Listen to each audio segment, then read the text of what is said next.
La team, c'est fort. C'est fort. La maman Nadi Bamba est sortie. On vous dit c'est fort, ce qui se passe est grave. Ziggy est vivant ou il est mort. Montrez-nous Ziggy. La team, écoutons la maman Nadi Bamba et continuons la vidéo. Mais quand on l'a arrêté, j'ai appelé sa maman. Puis j'ai dit à la maman que c'est toi qui es la maman biologique de Ziggy et que je ne veux pas avoir à intervenir. Quelles sont les démarches que tu as pu entreprendre? Elle m'a dit, je vais faire ça, je vais faire ceci, je vais faire cela. J'ai dit, bon, ok, vas-y. On ne suit pas derrière. Ça, c'était avant-hier, maman. Voilà. Et je lui ai dit que mon problème, c'est que si je sors ma tête, ça va devenir une affaire politique. Alors que Ziggy, là, les rapports que j'ai avec lui, ce n'est pas des rapports politiques. Moi, je n'ai pas de rapport politique avec Ziggy. Ziggy, c'est ce que je lui dis en privé, directement. Et Ziggy n'est pas un homme politique, c'est un enfant. Et c'est un enfant qui aime les petits shows, les ceci, cela, les histoires de Imra, de l'enlever dans ses paroles de Imra, et puis, comment on appelle ça encore, Didi B. Au moins, je l'aurais laissé même dedans. Peut-être qu'il n'y a pas de prison dedans. Mais la politique, normalement, il ne doit même pas avoir aussi de prison. Ziggy n'est pas un homme politique. Je ne suis pas sortie quand ils l'ont arrêté. Depuis 2 jours, j'ai réfléchi. J'ai dit, quelle attitude j'aurais eue si c'était Raïs, qui est le seul enfant que moi j'ai porté. Mais je dis toujours que j'ai porté un seul enfant. Parce que j'aime tellement les enfants que pour que Dieu me donne le temps de me poser des autres enfants, dès qu'il m'a laissé porter un seul. Mais que si ça avait été Raïs, j'allais faire quoi? Je me serais levée rapidement pour aller chercher mon enfant.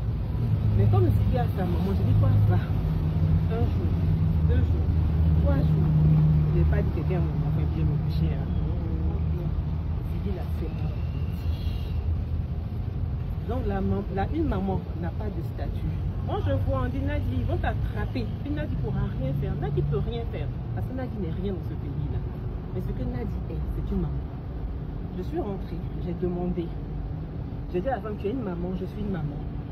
Ziggy là, dis-moi simplement, s'il est ici, il n'y a pas de problème, on va partir. S'il n'est pas là aussi, dis-moi. Et puis on va partir. Mais qui a dit qu'il est ici? Pour moi, je ne lis pas, je ne regarde pas les réseaux sociaux. Mais quelqu'un a dit qu'il était ici. Elle dit, maman, je suis une maman, mais il n'est pas ici. Bon, je ressors inquiète. J'aurais même voulu, quand je venais ici, qu'on me dise simplement qu'il est à la DST. Mais on me dit qu'il n'est pas à la DST. Je ne sais pas où il est. Moi, ce que je demande simplement, ceux qui détiennent Ziggy, qu'ils le rendent à sa mère. Parce qu'on sait un peu, on dit toujours, non, maman, c'est ça. Il n'aura rien par la grâce de Dieu. Il n'aura rien. Que ceux qui détiennent Ziggy, qui le rendent à sa maman. Moi, je ne vais pas aller avec les évidences. On dit, c'est l'État qui vient, quand ils prennent, c'est la DST, on te prend comme avec des encagoulés, on t'envoie à la DST, puis ensuite à la MACA. Mais ça, là, c'est ce type d'évidence. Si on n'arrête pas, des petits voyous peuvent rentrer dans les maisons des gens encagoulés, faire des petits règlements de compte, prendre l'enfant de quelqu'un, partir, et qu'on pensera bêtement que c'est le gouvernement. Moi, je ne veux pas politiser l'affaire. On connaît aussi les méthodes aussi du gouvernement.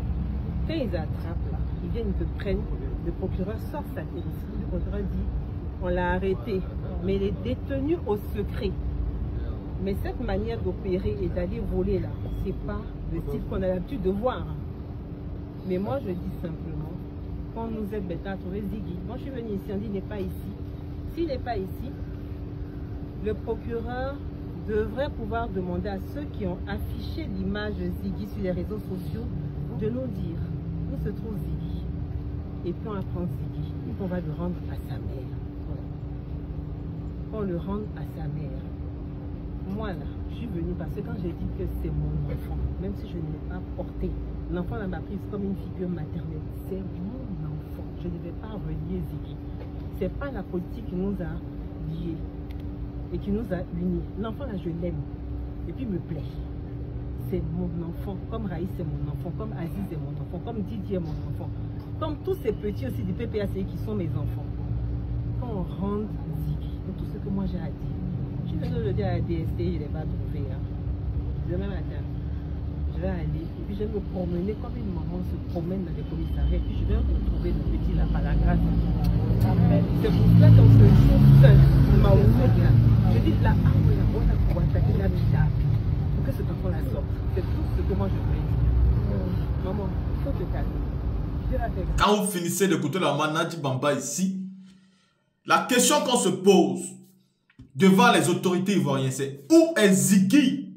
Il faut savoir que Ziggy était extrêmement important pour la lutte que nous sommes en train de mener. Parce que nous sommes à l'étranger et nous menons. Mais en Côte d'Ivoire, les jeunes avaient peur de mener le combat. Ziggy a créé son mouvement Patriote 2.0 là. C'est le mouvement de Ziggy. Et Ziggy a commencé à mobiliser, à parler de manière stratégique. Et il a donné le courage aux jeunes. Il a créé son boy. Et dans son boy, il y a des jeunes patriotes qui sont sortis, qui ont commencé à dénoncer. Et c'est cette marée humaine de jeunes qui ne fait que se lever. Ziggy a donc tué la peur dans le cœur des jeunes de sa génération. De 18 à 25 ans aujourd'hui, les jeunes là, ils parlent. Les jeunes là, ils dénoncent. Ils sont même plus courageux que nous qui avons dépassé les 30 ans. Ils sont plus courageux que nous qui avons dépassé les 30 ans. Et n'en parlons même pas souvent de nos parents. Donc, Ziggy a créé son mouvement et c'est en train de prendre. Et Alassane Ouattara a plus peur de la jeunesse. C'est la jeunesse qui se lève. C'est la jeunesse qui manifeste. C'est la jeunesse qui dit trop, c'est trop. C'est la jeunesse qui dit non. Mais Ziggy est un Ivoirien. Et Ziggy a le droit de dire non. Ziggy dit son candidat que lui a choisi, c'est Babo. Parce qu'à partir de 18 ans, on a le droit de voter. Et celui que lui veut voter, c'est Babo. Si vous retirez Babo, il va voter qui maintenant? Donc il a dénoncé, vous l'avez arrêté, vous l'avez gâté. Ceux qui disent, oh, Babo c'est un humain. Le président Babo là, c'est un être humain. Voilà sa femme qui est sortie. Elle dit, vous avez arrêté son fils Ziggy. Où est son fils Ziggy? S'il l'a tué, s'il l'a volé, s'il a fait quoi, s'il faut l'envoyer pour discuter devant, il faut envoyer Ziggy ici, on va discuter. Il faut nous montrer Ziggy, c'est tout ce qu'on vous demande. On n'a pas dit de libérer Ziggy. On dit où est Ziggy, posez Ziggy, on va venir, on va voir Ziggy, on va parler, on va échanger. S'il y a un procès, procédure, tout ça, on va aller en procédure, on va faire tout ce qu'il y a à faire. Mais où est Ziggy? Quand il vous dit quelque chose là-dessus, il faut commencer à demander au RDS s'ils ont tué Ziggy. Parce qu'ils n'ont jamais mis autant de temps. Où est le procureur? Pourquoi le procureur ne nous sort pas de manière claire, nette, précise une situation pour nous expliquer où est Ziggy? Si on met autant de temps, après avoir volé sa télé, volé son agent, après avoir cambriolé chez lui, il est important de dire, mais Ziggy est où? Est-ce qu'ils ont éliminé Ziggy? Est-ce que Ziggy est en bonne santé? La maman Nadi Bamba demande son fils, la team. À côté de ça, la fête Ziggy a pris une autre tenue. Sur les médias, n'est-ce pas, français, on a fait des débats. Écoutons les vidéos. Des hommes armés non clairement identifiés à son domicile et qui ont laissé sur place se trouve l'influenceur politique Ibrahim Ziggy, proche du PPACI de l'ancien président Laurent Gbagbo. En tout cas, ses proches racontent qu'il a été happé par des hommes armés non clairement identifiés à son domicile et qui ont laissé sur place une sorte de paysage après la bataille. Sa mère, Naomi Tondé Ziggy, a pris la parole dans une vidéo massivement partagée sur les réseaux sociaux. Monsieur le chef d'État, chers Ivoiriens, je suis à un cri de cœur. Des individus hier, je suis arrivé du Congo, Brazzaville, armés, sont rentrés dans la maison de mon fils. Des individus armés, ils ont sauté partout, ils sont rentrés dans la maison, ils ont tout pris, ils ont emporté la télé, ils ont pris de l'argent, ils sont partis de la maison de mon fils. Ils ont tout emporté, des individus armés. Je suis parti à la DST. La DST m'a répondu que l'enfant n'est pas là-bas. Je suis allé à Sebroco. Les gens m'ont reçu. Ils m'ont dit l'enfant n'est pas là-bas. Je suis parti à la préfecture de police. L'enfant n'est pas là-bas. Je suis parti à PLCC. Ils m'ont bien reçu. On m'a dit que mon enfant n'est pas là-bas. Donc des individus armés, non identifiés, ont mon enfant dans leurs mains. Si quelque chose arrive à mon enfant, je vais porter plainte contre IS. La justice est fermée, je vais aller voir le procureur de la République. Donc vraiment, je veux interpeller tous les Ivoiriens. Mon enfant, c'est un enfant que j'ai élevé.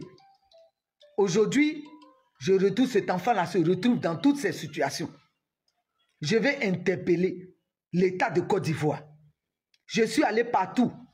On m'a répondu que l'enfant n'est pas là-bas. Voler la télé, voler toutes ces choses, je ne crois pas que la police de Côte d'Ivoire puisse se comporter comme ça. ni la gendarmerie, ni la DST, ni la PLCC. C'est un cri de cœur d'une mère. Monsieur le Président de la République, j'appelle à tous les Ivoiriens. Vous qui avez pris mon enfant et qui avez fait la photo de mon enfant, je ne sais pas où est mon enfant. Où vous avez mis l'enfant. Au moins, la DST m'a dit, si on prend votre enfant, on vous appelle. On appelle pour vous dire que votre enfant est là-bas. J'ai même laissé mon numéro de téléphone. Je suis allé partout. On ne sait pas où est mon enfant.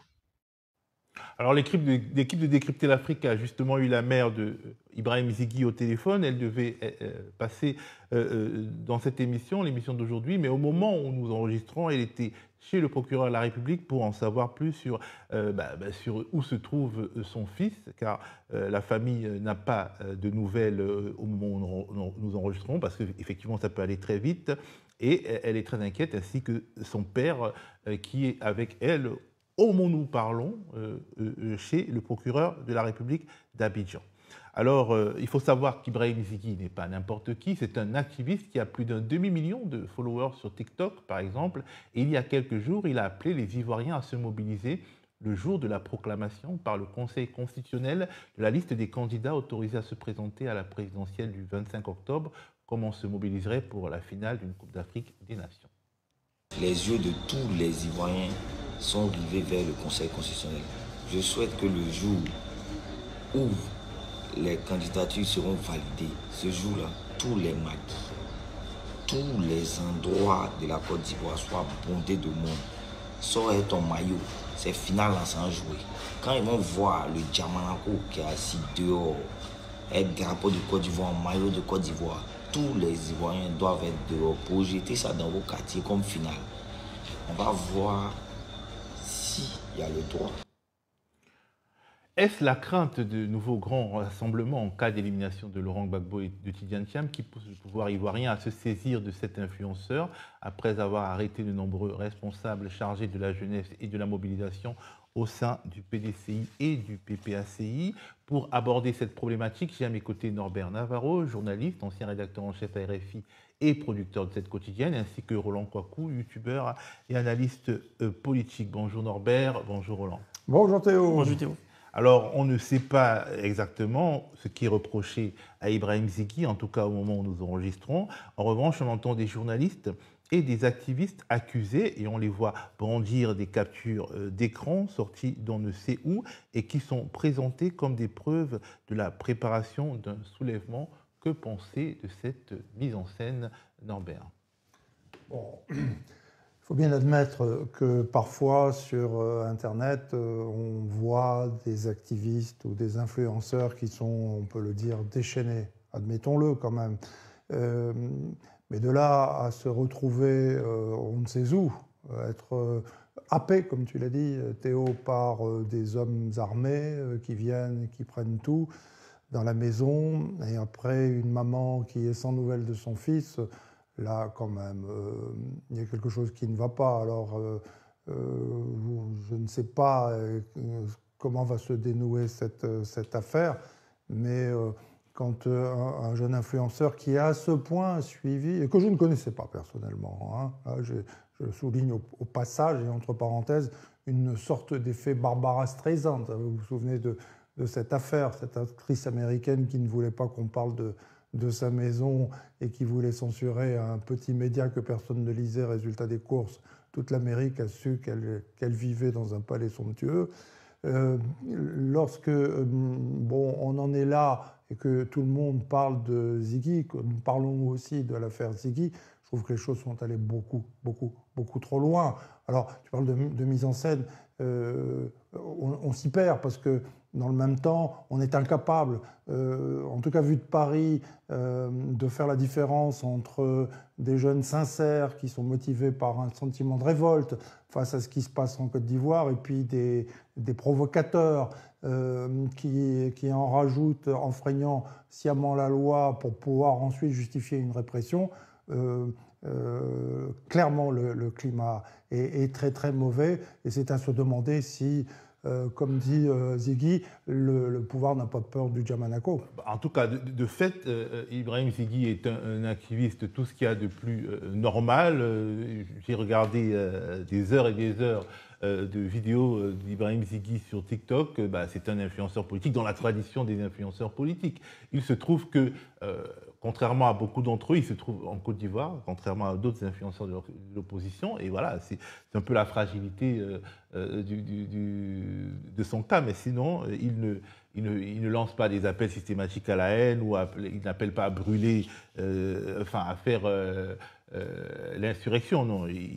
En revanche, effectivement, je ne le connaissais pas, mais vu qu'il a près de 600 000 abonnés sur TikTok, il a beaucoup de jeunes qui le suivent. Et ce sont les jeunes, ce sont les moins de 30 ans qui peuvent, à un moment donné, descendre dans la rue. C'est le fameux péril jeune.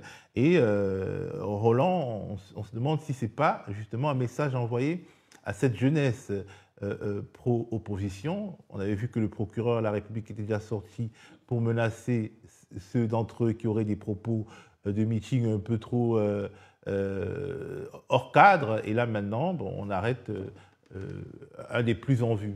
Comment analyser tout ça? Oui, en fait, ça répond au contexte qui est assez tendu en ce moment, notamment avec les jeunes du PDCI qui ont été arrêtés. Et il faut rappeler que c'était le même modus operandi, c'est-à-dire des jeunes qui sont arrêtés par des personnes non identifiées, comme ça qu'on dit, et qu'on les retrouve plus tard, 1 ou 2 jours après, dans les locaux de la préfecture de police. Donc ça s'est passé comme ça pour un autre activiste, même PPACI, avant Ziggy, qui s'appelle Gala Kolibi, qui a été arrêté pratiquement dans les mêmes conditions. Ensuite, s'en est suivi le cas des jeunes du PDCI. Et en fait, il faut faire le lien avec les événements de 2020, parce que de l'aveu même de certains ministres du pouvoir actuel, s'ils ont été surpris en 2020, ils ne vont pas se laisser surprendre en 2025. Donc je pense que on peut dire que c'est une façon de casser une forme de mobilisation qui monte au sein de la jeunesse du Front commun. Et moi, je dirais que c'est dommage parce que la dernière fois que vous m'aviez invité sur ce même plateau, on en a parlé, mais les responsables du Front commun devraient peut-être clarifier leur stratégie parce qu'il y a beaucoup de discours pour essayer de motiver les jeunes. Mais étant donné que même les responsables ne donnent pas la ligne de conduite, donc on a ces jeunes-là qui sont beaucoup plus vigoureux et qui se laissent prendre dans le piège des délits d'opinion, comme on peut dire en Côte d'Ivoire. Donc voilà, c'est un peu le contexte actuel qui est là. Alors, on a l'impression, Roland, que le pouvoir ivoirien fait des arrestations préventives. Les arrestations préventives, ce n'est jamais très légal pour rendre impossible toute organisation de manifestation d'ampleur dans les jours et semaines qui viennent. Alors, une chose est certaine, c'est qu'ils ciblent essentiellement les jeunes des partis politiques, comme je disais, qui sont peut-être les plus à même de lancer la mobilisation, sont les plus ciblés. Comme je l'ai dit, les responsables eux-mêmes sont beaucoup plus prudents. Le président Laurent Gbagbo, jusque-là, n'a pas donné de mot d'ordre clair, cap clair, pour employer une expression bien connue. C'est peut-être parce que, justement, ils craignent eux-mêmes de tomber dans ce piège-là. Mais les jeunes, eux, malheureusement, comme je l'ai dit, ne prennent pas beaucoup de précautions parfois dans ce qu'ils disent sur les réseaux sociaux. Et comme le cyberespace est l'espace d'expression je vais dire, privilégié en Côte d'Ivoire, et finalement, ils tombent dans ces pièges-là. Le terme tomber dans le piège me semble un peu problématique. Pourquoi? Parce que les propos qui te valent d'être arrêté chez toi et de voir ton appartement saccagé sont tenus des milliers et des milliers de fois tous les jours. Ça veut dire qu'à partir de ce moment, si on applique à n'importe quel pays du monde ce type de pratiques qui consistent, déjà à tête chercheuse, parce qu'en fait, on cherche certains, en fait, tout le monde, il n'y aurait plus du tout d'expression politique. Par exemple, le droit à se mobiliser dans la rue contre une décision injuste du Conseil constitutionnel, c'est un droit constitutionnel. C'est pas quelque chose. Appeler les gens à descendre dans la rue, ou bien à se préparer à descendre dans la rue pour contester une décision du Conseil constitutionnel, ce n'est pas illégal du tout. Alors, il faut dire qu'en 2013, il y a une loi qui a été adoptée pour lutter contre les délits en ligne, la cybercriminalité. Et dans cette loi-là, il y a un article, j'oublie exactement le numéro, mais qui dit que tous les propos qui peuvent créer des troubles à l'ordre public peuvent tomber sous le coup de la loi. Alors, vous savez très bien que trouble à l'ordre public, tous les juristes le disent, c'est un article fourre-tout qui peut créer beaucoup de problèmes.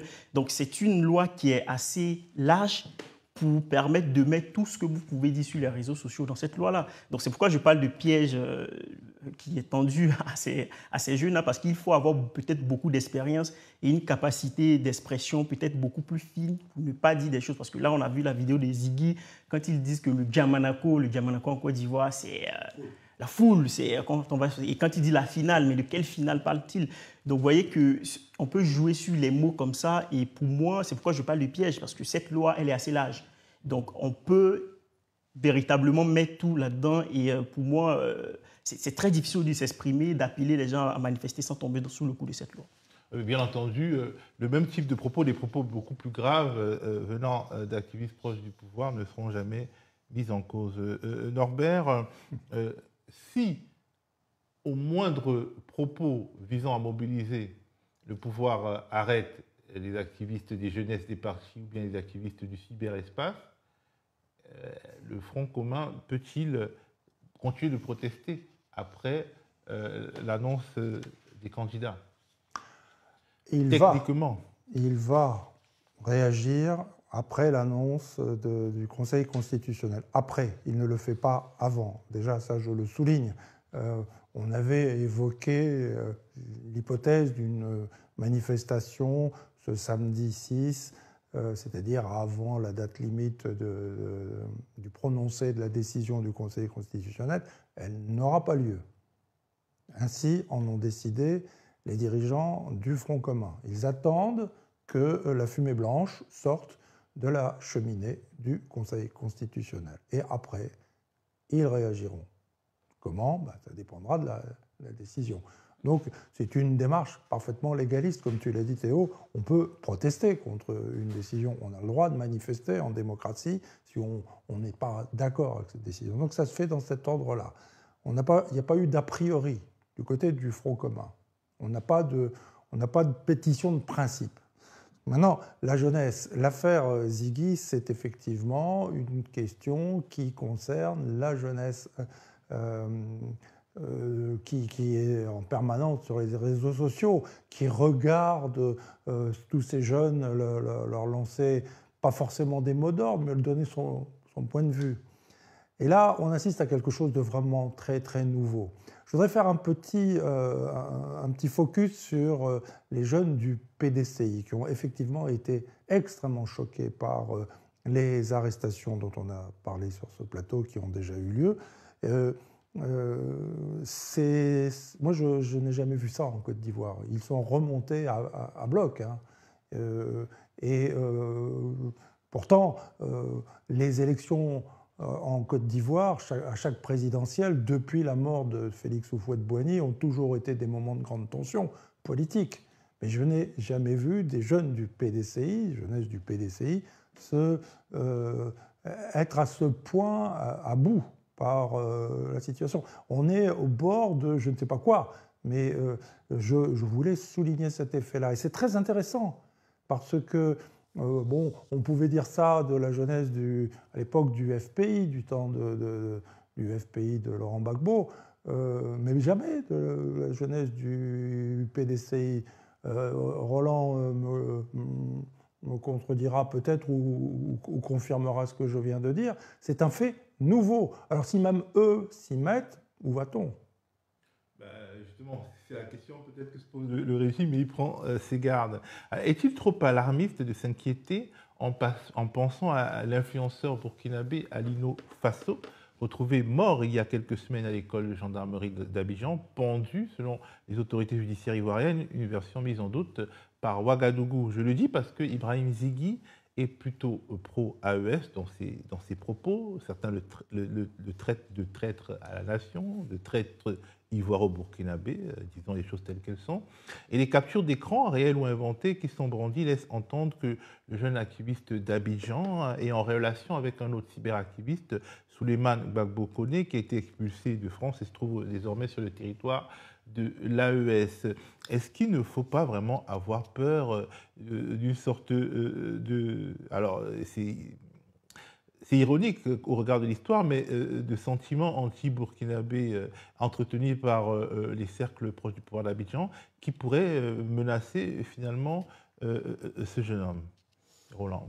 Je ne sais pas si on peut directement confondre Ziggy et les gens de l'AES, mais en tout cas, une chose est certaine, c'est que... Les propos qu'on lit sont des propos de nature xénophobe, puisqu'ils n'intéressent pas le procureur de la République, mais les propos du militant du RHDP sont de nature xénophobe et visant un enfant qui est un Ivoirien, Ivoirien par son père et par sa mère et burkinabé par son père, mais en tout cas Ivoirien sans aucun doute. Oui, absolument. Aujourd'hui, pourquoi cette situation arrive? Parce que les pays de l'AES, donc le Burkina, le Mali, et leurs relations avec la Côte d'Ivoire sont très détériorées. Et donc, par conséquent, les militants du parti au pouvoir pensent que les dirigeants de l'AES ne sont pas, en tout cas, pour le président Ouattara, qui sont contre lui.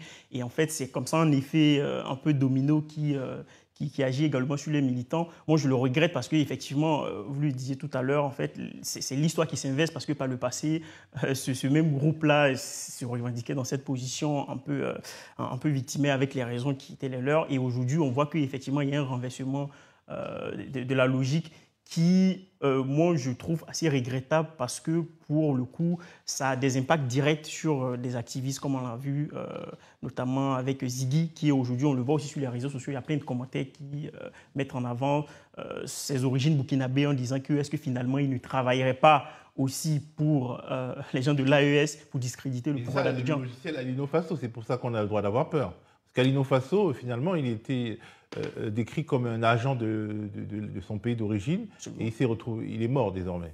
Oui, je pense qu'il avait même la nationalité... Oui, lui, il est burkinabé. Alors, aussi. il avait, je ne sais pas, en tout cas, il est originaire du Burkina Faso. Absolument, oui. Et ça lui a valu, en tout cas, peut-être qu'il y avait des choses. Mais là, ces captures d'écran sont remises en doute. D'ailleurs, les captures d'écran qui ont été diffusées parce que, bon, je veux dire, elles n'ont pas la très logique d'un point de vue chronologique, mais... on assiste à une justice spectacle, c'est-à-dire qu'on ne sait pas exactement où est le prévenu, mais en fait, on voit déjà des éléments du dossier en utilisant de gros guillemets. Là, il y a un point très important parce que c'est une pratique qui est perdue depuis quelques années, c'est-à-dire à chaque fois que des activistes ou des personnalités en opposition avec le pouvoir d'Abidjan, le pouvoir en place, sont arrêtés, on retrouve systématiquement des éléments qui pourraient revenir dans l'enquête. On les retrouve sur les réseaux sociaux. On l'a vu, par exemple, Nathalie Niam, qui était proche du professeur Mamadou Koulibaly, quand elle a été arrêtée, tout de suite, on a vu son passeport sur les réseaux sociaux. C'est pareil à chaque fois. Et par exemple, pour Ziggy, depuis hier, les seules images qu'on a vues de Ziggy, ce n'est pas des sources officielles. C'est des activistes et des journalistes, un compte bien connu qui a partagé cette image-là. Arrêté. Et avec le même fond même fond que celui qui a été arrêté lors des événements de Yopougon, qui a fait un aveu, ce que les Ivoiriens ont baptisé de manière ironique le mur des aveux. Et en fait, il y a une photo qui a été prise sur ce fond-là. Un aveu, entre guillemets. Voilà. Donc c'est assez inquiétant. Et je pense qu'il y a des raisons de s'inquiéter. Norbert, justice spectacle.